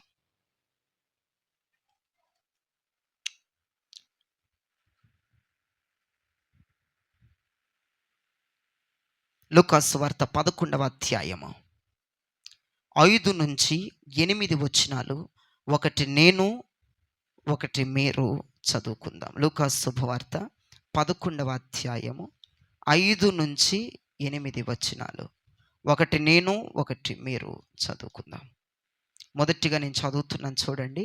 మరియు ఆయన వారితో ఇట్లనెను, మీలో ఎవనికైనా ఒక స్నేహితుడుండగా అతడు అర్ధరాత్రి వేళ ఆ స్నేహితుని యొద్దకు వెళ్ళి, స్నేహితుడా నాకు 3 రొట్టెలు బదులిమ్ము. నా స్నేహితుడా ప్రయాణము చేయుచు మార్గంలో నా యొద్దకు వచ్చి ఉన్నాడు. అతనికి పెట్టుటకు నా యొద్ద ఏమీ లేదని అతనితో చెప్పిన ఎడల, అతడు లోపలనే ఉండి, నన్ను తొందర పెట్టవద్దు, తలుపు వేసి ఉన్నది, నా చిన్న పిల్లలు నాతో కూడా పండుకొని ఉన్నారు, నేను లేచి ఇయ్యలేనని చెప్పునా? అతడు తన స్నేహితుడైనందున లేచి ఇయ్యకపోయినను అతడు సిగ్గుమాలి మాటి మాటికి అడుగుట వలనైనను లేచి అతనికి కావలసినవన్నీ ఇచ్చును అని మీతో చెప్పుచున్నాను. చేతులెత్తి ప్రభుకు స్తోత్రం చెప్పండి. సిగ్గుమాలి అడగాలి మనం దేవుణ్ణి. ఇక్కడ కూడా మాటి మాటికి అన్న మాట ఎంతమంది చూశారు? నువ్వు ప్రార్థన చేసేటప్పుడు ప్రార్థనలో విసుగు రాకూడదు. చేసిందే చెయ్యి, చెప్పిందే చెప్పు, చెప్పిన మాట చెప్పు, చెప్పిన మాట చెప్పు, చెప్పిన మాట చెప్పు, చెప్పిన మాట చెప్పు. ఇక్కడ కూడా 2వ ఉపమానముల దేవుడు అంటున్నాడు, మాట్లాడుతున్నారు, మాటి మాటికి సిగ్గుమాలి. ఇప్పుడు ఒకటి నోట్ చేసుకోండి. ఒక స్నేహితుడు ప్రయాణమై ఒక స్నేహితుడి ఇంటికి వచ్చాడు. అర్ధరాత్రిది కూడా వినండి, చాలా జాగ్రత్తగా వినండి. ఒక స్నేహితుడు ప్రయాణమై నా దగ్గరకు వచ్చాడు. నేను ఆ స్నేహితుడిని ప్రయాణమై వచ్చాడు. వచ్చి నా తలుపు కొట్టాడు. జయరాజు జయరాజు అని తలుపు తెరిచాను. ఏంట్రా, నేను ప్రయాణమై వచ్చాను, నాకు చాలా ఆకలిగా ఉందిరా అని నన్ను అడుగుతున్నాడు అతను. నేను ప్రయాణమై వచ్చాను, దారిలో కూడా ఏమీ లేవు, నైట్ అయిపోయినందున ఏమీ బస్తీ కూడా లేదు, కొట్లు కూడా లేవు, కొనుక్కొని తిందామంటే నాకు చాలా ఆకలిగా ఉందిరా, మీ ఇల్లు దగ్గరని మీ తలుపు కొట్టానంటే నేను అంటున్నాను, అరే నా దగ్గర కూడా నాకు సరిపడిన రొట్టె ఉంది, నేను తినగలిగిన రొట్టె ఉంది, నీకు ఇవ్వగలిగిన రొట్టె నా దగ్గర లేదు. అయితే నేను చెప్తున్నాను, నా స్నేహితుడు, నాకు ధనవంతుడైన స్నేహితుడు ఒకడు ఉన్నాడు, ఆ స్నేహితుడి దగ్గరికి వెళ్ళి నేను నీకు కావలసిన ఆహారాన్ని తీసుకొస్తాను, నువ్వు ఇక్కడ కూర్చో అని వాడిని అక్కడ కూర్చోబెట్టి, నా స్నేహితుడు ఉన్నాడు కదా, ధనవంతుడైన స్నేహితుడు, ఆ స్నేహితుడు తలుపు నేను కొడుతున్నాను. అయితే ఆయన అంటున్నాడు, ఒరే ఏంట్రా జయరాజ్, అర్ధరాత్రి వచ్చావు, చిన్నపిల్లలు ఉన్నారు, నేను లెగలేనురా అంటున్నాడు. కాదురా తలుపు తీరు, నేనేం చేస్తున్నా, సిగ్గుమాలి మాటి మాటికి నేను అడుగుతున్నా, తలుపు సిగ్గుమాలి, సిగ్గు విడిచా. చివరికి తలుపు తెరిచాడు. తలుపు తెరిచి, నేను అడిగింది ఎన్ని రొట్టెలన్నీ, 3 రొట్టెలు ఇమ్మన్నా. ఆడేమిచ్చాడు, నాకు అవసరమైనవన్నీ ఇచ్చేశాడు. దేవునికి స్తోత్రం చెప్పండి. అవసరమైనవన్నీ ఇచ్చాడు. ఇప్పుడు ఒకటి నేను మీతో మాట్లాడతా. ఫస్ట్ ఉపమానంలో నాకు ప్రయోజనం కలగాలని నేను దేవుణ్ణి అడిగా. సెకండ్ ఉపమానంలో ఎవరికి ప్రయోజనం కలగాలని అడుగుతున్నాను, ఇతరులకు. అనండి ఒకసారి మాట, ఇతరులకు. ఇది సెకండ్ స్టేజ్ అభిషేకం. ఇది నీకు నీవే పొందుకోవడానికి సిగ్గుమాలి అడగటం వేరు, ఇతరుల కొరకు సిగ్గుమాలి దేవుణ్ణి ప్రాధాయపడటం వేరు. ఇక్కడ నేనేం చేస్తున్నానంటే, నా స్నేహితుడి కొరకు, వేరే కుటుంబాల కొరకు, వేరే సామ్రాజ్యాల కొరకు, వేరే పట్టణస్థుల కొరకు, వేరే బంధువుల కొరకు నేను ధనవంతుడైన దేవుడిని సిగ్గుమాలి అడుగుతున్నాను. ప్రభా దేవునికి మహిమ కలుగునగా.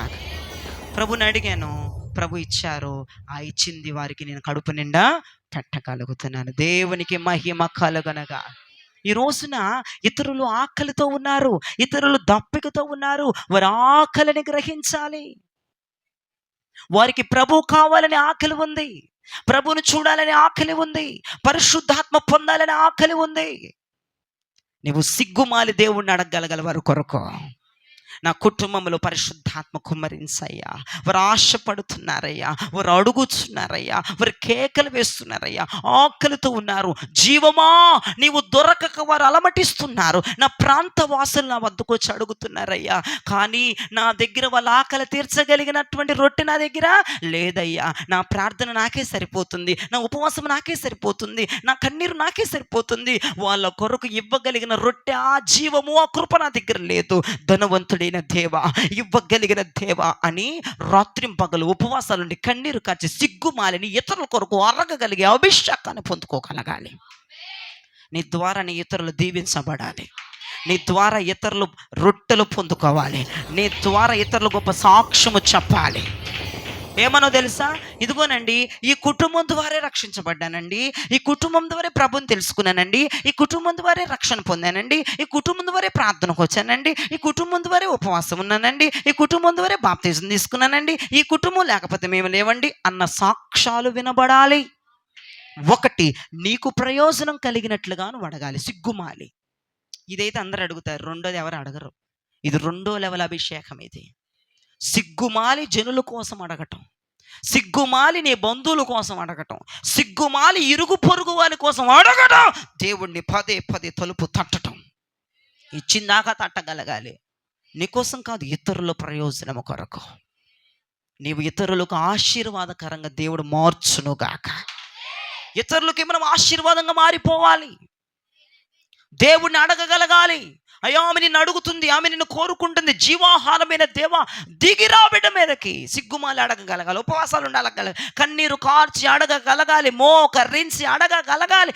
అడుగుతేనే దేవుడు ఇతరుల ఆకలి తీరుస్తాడు. అది కూడా నీ ద్వారానే తెరవాలి, నీ ద్వారానే ఆకలి తీరిపోవాలి. అప్పుడు వాళ్ళు చెప్పాలి, నా స్నేహితుడు లేకపోతే, నా వదిన లేకపోతే, నా అత్త లేకపోతే, నా బావ లేకపోతే, నా బామర్ది లేకపోతే, నా ఆడబడుచు లేకపోతే, నా మేనగోడ లేకపోతే, నా మామ లేకపోతే, నా సహోదరి లేకపోతే, నా అక్క లేకపోతే, నా చెల్లి లేకపోతే, నా తల్లి లేకపోతే నేను ఇక్కడ ఉండేదాన్ని కాదు. అటువంటి సాక్ష్యాలు మీ కుటుంబంలో వినపడాలి. అటువంటి సాక్ష్యాలు ఇరుగు పొరుగు వినపడునుగాక. ఒకటి, అడగాలి, నీకు ప్రయోజనకరంగా అడగాలి. నీ కొరకు సిగ్గుమాలి అడుక్కోవాలి. న్యాయం తీర్చవా? నాకును నా ప్రతివాదికి న్యాయం కావాలి. నేను నీలో నుంచి వేరు చెయ్యబడకూడదు, నాకు న్యాయం చేయి. వాడిని శిక్షించమని అడగట్లా, న్యాయం చేయమని అడుగుతున్నాను. త్వరగా నీకు న్యాయం జరగబోతుంది. ఎప్పుడు మాటి మాటికి అడగాల, అప్పుడప్పుడు అడగాల. మాటి మాటికి ఎందుకు ప్రార్థన చేయలేకపోతున్నానయ్యా, ఉపవాసం ఉండలేకపోతున్నా, ఏంటి నా ప్రభు మందిరానికి వెళ్ళలేకపోతున్నా, మందిరంలో అయ్యగారు చెప్పిన పనులు చేయలేకపోతున్నా, అయ్యా ప్రతివాదిగా నా మీద టార్గెట్ చేశాడయ్యా, పెచ్చ చూపులైపోతున్నాయి, వెచ్చని విడతనం అయిపోతుంది, నాకు బతుకేంటో నాకు అర్థం కావట్లేదు, నాకు న్యాయం చేయి, నాకు న్యాయం చేయి. ఇంక ఇదే అడగాలి. ఏది అడగాలో కూడా చెప్తున్నాను నేను. మాటి మాటికి విసిగించొద్దు దేవుణ్ణి. నేను అడగమందే అడగండి, మాటి మాటికి వేరేది అడగొద్దు, ఇదే అడగాలి. మీరు న్యాయం చేయమని అడగాలి. కోర్టు కేసులు గీటు కేసులు ఆ న్యాయం కాదు. అయ్యా నేను నీలో పరిపక్వత చెందలేకపోతున్నాను, నేను నీ రూపంలోకి రానివ్వకుండా వాడు అడ్డుపడిపోతున్నాడు, లైంగిక ఆశలు లైంగిక కోరికలు పెరిగిపోతున్నాయి, న్యాయం చెయ్యయ్యా. నేను స్ట్రిక్ట్గా నిలబడాలని అనుకుంటున్నాను కానీ వాడు అసలు నిలబడినివ్వట్లేదయ్యా, వాడు పడదోస్తున్నాడయ్యా, వాక్యాన్ని సందర్భంగా నడుద్దాం అనుకున్నాడు, నడవనివ్వట్లేదయ్యా. న్యాయం చేస్తావా, న్యాయం చేయవా, న్యాయం చేస్తా. ఇక ఇదే గోల, పొద్దు గూకులు. దేవునికి స్తోత్రం. ఇక ఇదే గోల, ఇలానే ఏడువు, ఇలానే మొరపెట్టు, ఇలానే గోల చెయ్యి. దేవుడు త్వరగా నీకు న్యాయం తీర్చునుగాక. ఇక రెండోది, నీ ద్వారా ఇతరులు ఆశీర్వదించబడాలి, నీ ద్వారా ఇతరులు మేలు పొందాలి, నీ ద్వారా ఇతరులు సాక్ష్యం చెప్పాలి. అది ఎలాగంటే, ఇతరుల ద్వారా ఇతరులు ఆకలి తీరాలంటే నువ్వు సిగ్గుమాలి ప్రభు తలుపు పద్దాకలు కొట్టాలి. అర్ధరాత్రి అని లేదు, 1:00 లేదు, 2:00 లేదు, 3:00 లేదు, సిగ్గుమాలి డోర్లు కొడతనే ఉండాలి. ఎవరి కొరకు? ఇతరుల దాహం తీరటానికి, ఇతరుల ఆకలి తీరటానికి. దేవునికి మహిమ. మన సంఘం ఇతరులకి ఆశీర్వాదకరంగా ఉండునుగా. ఇంకా 13వ వచనం చదవండి అమ్మా. లూకాసు వార్త 11వ అధ్యాయము 13వ వచనాన్ని చదవండి. పరలోకమందున్న మీ తండ్రి ఆ తన్ను అడుగు వారికి పరిశుద్ధాత్మను ఎంతో నిశ్చయముగా అనుగ్రహించును. దేవునికి మహిమ కలుగునుగా. ఏమిస్తాడంట దేవుడు? పరిశుద్ధాత్మ. ఎలా ఇస్తాడంట? నిశ్చయముగా, ఖచ్చితంగా దేవుడు పరిశుద్ధాత్మని ఇస్తాడు. అడిగే వాళ్ళకి ఇస్తారా, అడగనోడికి ఇస్తాడా? మాటి మాటికినా అప్పుడప్పుడునా? పొద్దాకలు విసిగించాలా, విసిగించొద్దా? విసిగించి సిగ్గుమాలి దిగజారి అడగాలి పరిశుద్ధాత్మ కోసం, మరి దేనికోసమో కాదు. అప్పుడు అంటున్నాడు దేవుడు నిశ్చయం అన్నాడు. దేవునికి స్తోత్రం. నిశ్చయముగా నేను పరిశుద్ధాత్మ ఇస్తా. పరిశుద్ధాత్మ ద్వారా 2 ప్రయోజనాలు ఉన్నాయి. చెప్పగలరా? 2 ప్రయోజనాలు ఉన్నాయి. ఇక నేను ముగించాను. ఏంటి 2 ప్రయోజనాలు అమ్మా? ఆత్మ ద్వారా 2 ప్రయోజనాలు ఉన్నాయి. పరిశుద్ధాత్మ ద్వారా 2 ప్రయోజనాలు ఉన్నాయి. మొదటి ప్రయోజనం, ఆత్మ ద్వారా కలిగే మొదటి ప్రయోజనం. ఆత్మలో ఎన్ని ఫలాలు ఉంటాయండి? ఎప్పుడు మర్చిపోకూడదు. గలతీ పత్రిక 5వ అధ్యాయంలో 22లో మీరు చూస్తే అక్కడ ఆత్మ అనుగ్రహించు ఫలాలు ఎన్ని? 9 ఫలాలు. ఆత్మ అనుగ్రహించు ఫలాలు 9 ఫలాలు ఉంటాయి. పరిశుద్ధాత్మ మనకి 9 ఫలాలను అనుభవిస్తుంది. దేవునికి స్తోత్రం. ఈ 9 ఫలాలని పరిశుద్ధాత్మ ఏం చేస్తాడు? మనకి అనుగ్రహిస్తాడు. ఈ ఫలాలు అనుగ్రహించేది ఎవరు? ఆత్మనే అనుగ్రహిస్తుంది. ఆత్మ కాకుండా ఇంకోటి అనుగ్రహిస్తుందా? అనుగ్రహించదు. మనం పరిశుద్ధాత్మను అడగటం ద్వారా, అడిగి పొందుకోవటం ద్వారా మనము 9 రకాలుగా ఫలిస్తాం. పరిశుద్ధాత్మ మన మీద కుమ్మరింపబడుట ద్వారా మనకి ప్రయోజనం ఉంటుంది. అర్థమవుతుందా మీకు వాక్యము? పరిశుద్ధాత్మ పొందటం ద్వారా 2 ప్రయోజనాల్లో మొదటి ప్రయోజనం ఎవరికి కలిగేది? మనకే అనండి అందరూ. ఏంటిదా ప్రయోజనం? ఆత్మ ఫలాలు అనండి, పరిశుద్ధాత్మ ఫలాలు అనండి. ఎవరికివి? మనకి. ప్రేమ అని, సంతోషమని, సమాధానమని, దీర్ఘశాంతమని, దయాళత్వమని, మంచితనమని, విశ్వాసమని, సాత్వికమని, ఆశ. ఇవన్నీ ఎవరికి ప్రయోజనం? ఆ విధవరాలు అడిగింది కదా మాటి మాటికి, అది ఎవరికి ప్రయోజనం? ఆమెకి. ఈ స్నేహితుడు అడిగాడు కదా మాటి మాటికి, ఎవరికి ప్రయోజనం? ఇతరులకి. ఇప్పుడు పరిశుద్ధాత్మ మనం అడుగుతున్నాం కదా, మొదటి ప్రయోజనం ఎవరికి? పరిశుద్ధాత్మను పొందితే వారిలో ప్రేమ వెలువడిద్ది. పరిశుద్ధాత్మ పొందితే కనబడుతున్న భాషలు కాదు, కనపడుతున్న చప్పట్లు కాదు, కనపడుతున్న గెంతులు కాదు, కానీ కనబడని ప్రేమ వారిలో నుంచి బయటికి రావాలి. దీర్ఘశాంతం ఉంటుంది వారిలో, సమాధానం ఉంటుంది, దయాలత్వం ఉంటుంది, మంచితనం ఉంటుంది వారిలో, సకలమైన ఫలములు విశ్వాసము వారిలో ఉంటుంది, ఆశానిగ్రహము వారిలో ఉంటుంది. పరిశుద్ధాత్మ పొందిన వారు వారికి వారు ప్రయోజనకరంగా మార్చబడతారు. రెండవది, పరిశుద్ధాత్మ పొందిన వారు వరములతో కూడా నింపబడతారు. Praise the lord. పరిశుద్ధాత్మ పొందిన వారు ఆత్మ ఫలములనే కాదు, కానీ ఆత్మ వరములను కూడా పొందుతారని వాక్యం సెలవిస్తుంది. 1 కొరింథీయులు 12:7 ఆత్మ ప్రత్యక్షతనుందా? ఆత్మ ప్రత్యక్షత మనకు అనుగ్రహించబడుతుంది. దేని ద్వారా? పరిశుద్ధాత్మ ద్వారా. దేవునికి స్తోత్రం. బుద్ధివాక్యం అని ఉందా అక్కడ? ఆ బుద్ధివాక్యం కూడా అనుగ్రహించబడుతుంది. జ్ఞానవాక్యం ఉందా? జ్ఞానవాక్యం అనుగ్రహించబడుతుంది. విశ్వాసం ఉందా? విశ్వాసం అనుగ్రహించబడుతుంది. స్వస్థపరిచే వరం ఉందా? స్వస్థపరిచే వరం అనుగ్రహించబడుతుంది. ఇప్పుడు 10వ వచనంకి వచ్చేటప్పటికి పరిశుద్ధాత్మ అద్భుత కార్యాలు చేస్తుంది. ప్రవచన వరం ఉంటుంది, దాంట్లో ఆత్మ వివేచన ఉంటుంది, నానావిధ భాషలు అంటే భాషలకు అర్థం చెప్పే వరాలు ఉంటాయి. ఇవన్నీ మనం పొందుకుంటాం. దేవునికి స్తోత్రం చెప్పండి. పరిశుద్ధాత్మ ద్వారా ఆత్మఫలాలు 9 పొందుకుంటాం. పరిశుద్ధాత్మ ద్వారా నానా విధమైన ఆత్మవరాలు పొందుకుంటాం. ఆ ఆత్మవరాల్లో ఒకటి ఆత్మ ప్రత్యక్షత. ఆత్మ ప్రత్యక్షత అంటే అర్థం ఏంటంటే, ఇప్పుడు నెహెమ్యా గారు నా గురించి ఏమనుకుంటున్నాడో నేను చెప్పేస్తా. దాన్ని ఏమంటారు? వాడు నన్ను ఏం తిట్టుకున్నాడో చెప్పేస్తా. దాన్ని ఏమంటారు? ఆత్మ ప్రత్యక్షత. దేవునికి స్తోత్రం. ఇది నాకు ప్రయోజనమా, వాడికి ప్రయోజనమా? నాకెట్లా ప్రయోజనం అవుతుంది? మారు మనసు పొందడానికి వాడికి అవకాశం ఉందా, నాకు అవకాశం ఉందా? అమ్మా, నెహెమ్యాకి అవకాశం ఉంది కదండి. ఇప్పుడు వాడు నన్ను ఏమనుకున్నాడు చెప్పాను అనుకో, వాడికి మారు మనసు వచ్చేద్ది. దేవుడు నాలోంచి మాట్లాడేసేస్తాడని మారిపోతాడు. అది ఎవరికి బెనిఫిట్? అది ఇతరులకి అనండి గట్టిగా. ఆత్మఫలాలేమో మనకి, ఆత్మవరాలేమో మనకు కాదు, ఇతరులకి బెనిఫిట్. అవి నీకు బెనిఫిట్ ఎప్పుడు అవ్వవు. అవి స్వస్థతావరం ఉంది, అది ఇతరులకి బెనిఫిట్. బుద్ధివాక్యం ఉంది, నువ్వు మాట్లాడితే వాడికి బుద్ధి రావాలి, అది నీకు బెనిఫిట్టా ఇతరుడికి బెనిఫిట్టా? ఇతరులకు బెనిఫిట్. జ్ఞానవాక్యం ఉంది, నువ్వు మాట్లాడితే జ్ఞానం రావాలి, అది నీకా వాడికా బెనిఫిట్? ఇతరులకే. అంటే పరిశుద్ధాత్మ ద్వారా నీవు ప్రయోజనం పొందే కృప ఉంది, ఇతరులకి కూడా నువ్వు ప్రయోజనకరంగా మారే కృప ఉంది. వరాలు పొందుకోవడం అంటే ఆషామాషి కాదండి, మన రక్తం దారపోయాలండి. హలో, ఎర్రవీగుకొని ఇరుసుకుపడిపోయి నాకు స్వస్థత వరం ఉంది, నేను ప్రార్థన చేస్తే తలకాయ నొప్పి పోయింది అయ్యగారు అని చెప్పుకోవడం కాదు. నువ్వు ఇతరుల మీద చేతులుంచినప్పుడు వారి పాపములకు కూడా నువ్వు పాలు పంచుకోవాలి.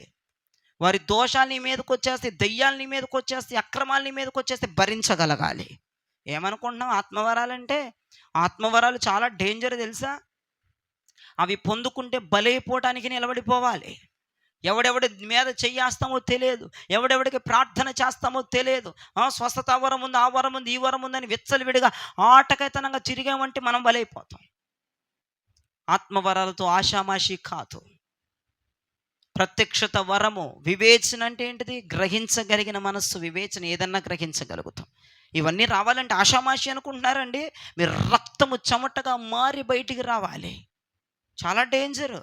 కానీ పరిశుద్ధాత్మ కృపావరాలను ఇస్తుంది, ఆత్మఫలాలను ఇస్తుంది. దేవునికి స్తోత్రం. ఈ వరాలను ఇచ్చినప్పుడు మనం ఇతరుల కొరకు మనం ఉపయోగించుకోవాలి.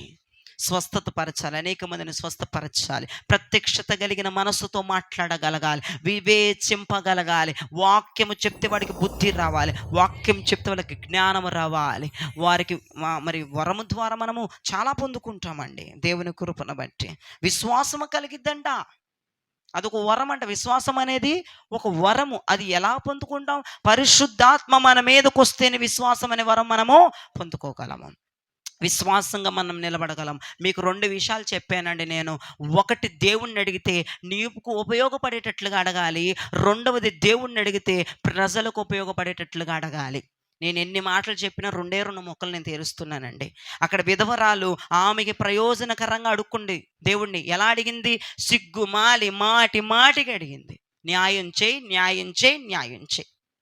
రెండోది ఇక్కడ స్నేహితుడు ఎవరి కోసం సిగ్గుమాలి అడిగాడు? ఇతరుల కొరకు, స్నేహితుల కొరకు, ఆకలిగా ఉన్న వారి కొరకు, దాహముగా ఉన్న వారి కొరకు సిగ్గుమాలి మాటికి దేవుణ్ణి అడిగాడు. ఇక్కడ కూడా పరిశుద్ధాత్మను మనం అడిగినప్పుడు మనమే ఆత్మఫలాలు అనుభవిస్తాం. రెండవదిగా ఇతరులకు ప్రయోజనాత్మకంగా దేవుడు మన వరాలతో నింపుతాడు. పరిశుద్ధాత్మ ద్వారా అక్కడ చూడండి, నానా భాషలను ఉన్నాయి, భాషలకు అర్థం. ఒకడు భాషలు మాట్లాడుతుంటే పక్కన అర్థం చెప్పేస్తాడు ఇంకొకడు. ఇవన్నీ ఇతరులకు ప్రయోజనకరంగా. ప్రవచన వరం కూడా ఉంది అక్కడ. ప్రవచన వరం ఆత్మతో నింపబడి ప్రవచిస్తాడు. ప్రవచించుట ద్వారా సంఘమునకు అభివృద్ధి కలుగుతుంది. సంఘం అభివృద్ధి బాటలు నడుస్తుందండి. భాషలు మాట్లాడుట ద్వారా నీకు క్షేమము కలుగుతుంది. ప్రవచించుట ద్వారా సంఘము అభివృద్ధి పొందుతుంది. ప్రైజ్ ది లార్డ్, హల్లెలూయా. వరాలన్నీ ఇతరుల కోసం, ఫలాలన్నీ గుర్తుపెట్టుకుని మర్చిపోవద్దు. వరాలు నీ కోసం అని అనవద్దు, తంతారు పడేసి బయట. వరాలన్నీ ఎవరి కోసం? ఇప్పుడు నేను స్వస్థత వరం అడిగాను, నా కోసమా? ఇతరుల కోసం అడిగాను నేను. అయ్యా దయ్యాలపై అధికారం అడిగాను, నాకు దయ్యం పడితే నేను వదిలించుకోవాలనే? ఇతరుల దయ్యాలు పడితే ఇతరులను వదిలించాలని. వరాలు ఎప్పుడు కూడా ఇతరుల కోసమే గుర్తుపెట్టుకోండి. మీరు మర్చిపోయి ఎవరి దగ్గర వాగాడు ఏ చర్చిలో అని అడిగించుకోవద్దు. నువ్వు ఎప్పుడు ఫలాలు నా కోసం, వరాలు వేరే వాళ్ళ కోసం. ఫలం ఎప్పుడు మంది, వరం ఎప్పుడు ఇతరులది. నేను దేవుడు వరాలతో నింపుతున్నాడు, భాషలతో నింపాడంటే ఇతరుల కోసం, ప్రవచనంతో నింపాడంటే ఇతరుల కోసం, స్వస్థత వరం ఇచ్చాడంటే ఇతరుల కోసం, బుద్ధివాక్యం, నువ్వు వాక్యం మాట్లాడితే ఎవరికైనా బుద్ధి రావాలి, ఎందుకు ఇచ్చాడు? ఇతరుల కోసం. నువ్వు వాక్యం మాట్లాడితే ఎవడైనా ఆలోచించాలి, జ్ఞానంలో పడిపోవాలి, ఎవరి కోసం? ఇతరుల కోసం. నీకు ప్రత్యక్షత మనసు ఇచ్చాడు, ఎవరి కోసం? ఆడు మనసులోది వాడి పాపం నువ్వు బయటకు చెప్తే వాడు మారిపోవటం కోసం ఇచ్చాడు నీకు. అమ్మ నువ్వు పెద్ద దేవుడు మిస్ ఇండియా అందగాడు అని ఇవ్వలేదు నీకు దేవుడు. నువ్వు మాట్లాడితే వాళ్ళు గుండెలో బాదుకోవాలని దేవుడు నీకు ఇచ్చాడు. కాబట్టి అర్థమైందన్న వారు దేవునికి స్తోత్రం చెప్పండి. అడగండి. ఏమడగాలండి? మళ్ళీ ఏదన్నా అడుగుతావా? డబ్బు కావాలా? బ్యాంకులో డిపాజిట్ చేయాలా? పెళ్ళి ఇవి అడుగుతావా? ఏమడగాలి దేవుణ్ణి? న్యాయం ఎవరికి న్యాయం జరగాలని? ఏమైందని నీకు న్యాయం జరగటానికి? ఏమైంది? నువ్వు బాగానే ఉన్నావుగా, చక్కగా ఫ్యాన్ కింద కూర్చున్నావు, చక్కగా విన్నావు. న్యాయం జరగాలి. ఏ న్యాయం జరగాలి నీకు? ఆత్మీయ జీవితంలో న్యాయం కావాలి. ఏం చేస్తున్నాడు ఆత్మీయ జీవితంలో అపవాది? నిన్ను డిగ్రేడ్ చేసేస్తున్నాడా? లొంగ తీసేసుకున్నాడా? ప్రార్థన ఏం చేయనివ్వట్లేదా? మళ్ళీ పిచ్చ చూపులు చూస్తున్నావా? పిచ్చ ఆలోచనలేనా? ప్రార్థన చేయాలనిపించట్లేదు కదా? రోషం పోయింది కదా, మంట పోయింది కదా, న్యాయం జరగాలి కదా. అడుగు. నీకు ప్రయోజనం కొరకు, నువ్వు ఆత్మీయ జీవితంలో నువ్వు ప్రయోజనకుడుగా మారటానికి కొరకు, నువ్వు పరిపక్వములోనికి రావటానికి, దేవుని రూపం, దేవుని యొక్క ఆజ్ఞ, దేవుని యొక్క కృప నీ మీద నుంచి వెళ్ళిపోకుండా దేవుని న్యాయం చేయమని మాటికి సిగ్గుమాలి నువ్వు అడుక్కో. రెండవది, ప్రభువా ఇది నాకు కాదయ్యా, ఇతరుల ఆకలి తీర్చబడాలి. క్రీస్తు మీరు వాళ్ళకు పరిచయం అవ్వండి, వారిని ఆత్మతో నింపండి, వారి సంఘానికి నడపండి, వాక్యమైన నీరు దొమ్మిగా వాళ్ళు కుమ్మరించబడాలని సిగ్గుమాలి మాటికి ఇతరుల కోసం అడుగు. నీ కొరకు అనేక మంది సాక్ష్యాలు కొన్ని కుటుంబాలు లేకపోతున్నాయి. వీళ్ళ ద్వారా మారాను, వీళ్ళ ద్వారా వచ్చాను, వీళ్ళ ద్వారా చెందాను, వీళ్ళ ద్వారా నడిచాను, వీళ్ళ ద్వారా సాక్ష్యాలు కొన్ని గుంపులు లేగాలి నీ కొరకు. అంటే నీ కుటుంబం ఎదుటి వారి కొరకు ఆశీర్వాదంగా మార్చబడిపోవాలి. ఇక కిందకు వచ్చేస్తే పరిశుద్ధాత్మను అడగమంటున్నాడు. ఎందుకు? నీకు ప్రయోజనం కలగటానికి, ఇతరులకు ప్రయోజనం కలగటానికి. మనకి ఎలా ప్రయోజనం కలిగిద్ది? ఆత్మ ఫలాల ద్వారా మనం ప్రయోజనముతో ఉంటాము. ఆత్మ వరాల ద్వారా ఇతరులు ప్రయోజనాత్మకంగా మార్చబడతారు. కాబట్టి అడగండి. నువ్వు అడిగే దాంట్లో దేవుడికి నీ బుద్ధి తెలిసిపోద్ది, నీ వైఖరి తెలిసిపోద్ది, నీ డిజైర్ తెలిసిపోద్ది, నీ కోరిక తెలిసిపోద్ది. కాబట్టి న్యాయం కావాలనే అడగండి, ఇతరుల కొరకు మేలు చేయాలని అడగండి. ఇదేది అడగొద్దు. దేవుడు మిమ్మల్ని దీవించునుగాక. ఆమేన్.